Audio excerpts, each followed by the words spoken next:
Harper Audio presents Kick by Paula Byrne, read by Antonia Beamish. Prologue. Kicking the Surf. Hyannisport, Cape Cod, 1937. Joseph Patrick Kennedy stood on the veranda of his newly restored oceanfront beach house, watching his 17-year-old daughter Kathleen water skiing on Nantucket Sound at breakneck speed. Of all his girls, she was the one whom he loved the most. She was as plucky and fearless as her brothers, imbued with the same restless energy and drive. One of the reasons her father favoured her was because she wasn't afraid of him.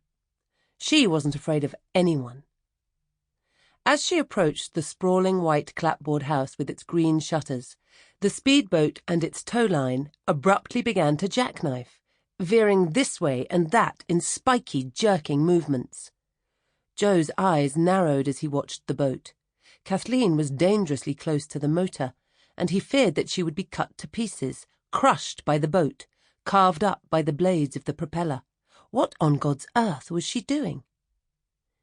His serious face suddenly broke into that radiant Kennedy smile, and his shoulders relaxed. He saw exactly what she was doing. She was spelling out her name in the foamy surf. Kick. Kathleen Agnes Kennedy was born on the 20th of February 1920. Everyone, with the exception of her mother, who called her Kathleen, called her Kick. It began when her younger siblings found it hard to pronounce her name. She became Kick. Her moniker suited her perfectly. It was also said that KK was known as Kick because her ebullient personality reminded her father of a high-spirited pony. She was vivacious and quick-witted. As a little girl, she loved to kick off her shoes, loved to run barefoot in the sand. When she became a debutante in London in the late 1930s and a guest at England's finest country houses, she would surprise polite society by her habit of kicking off her high-heeled shoes in company. Many a haughty aristocratic eyebrow would be raised, especially among the young Debs put out by the unruly conduct of the Kennedy girl. But she soon charmed them all, winning them over with her jokes, her effervescence, and her ease of manner. She wasn't a girl whom it was easy to constrain. Part of a large, clever family, she had to fight to be heard. She could be as headstrong as her boisterous brothers, but she was never belligerent or aggressive, as the male Kennedys could be.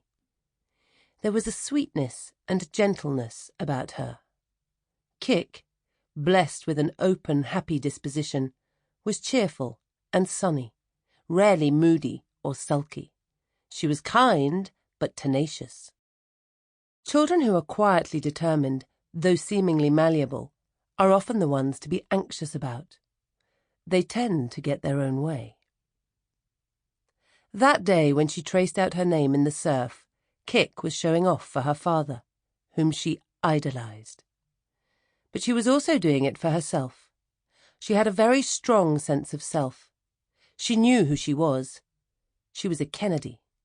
She also had a stubborn streak. She would need those traits for what lay ahead. She would turn out to be the rebel of the family.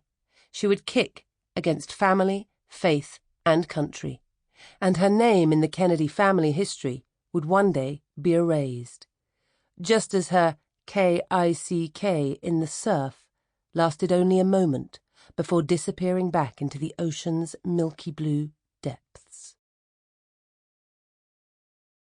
1. Rose and Joe.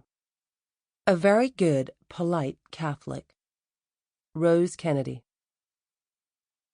83 Beale Street, Brookline, January 1920. Rose Fitzgerald Kennedy was 8 months pregnant with her 4th child, and she was about to walk out on her husband, Joe. Leaving her 3 little ones in the care of the Irish nanny, she packed a bag, slammed the door of her small townhouse in Brookline, Massachusetts, and returned home to Dorchester. She moved into her old bedroom, without saying a word to her parents. She was where she belonged, with her beloved father, and she said to herself that she was never going back. Sample complete. Ready to continue?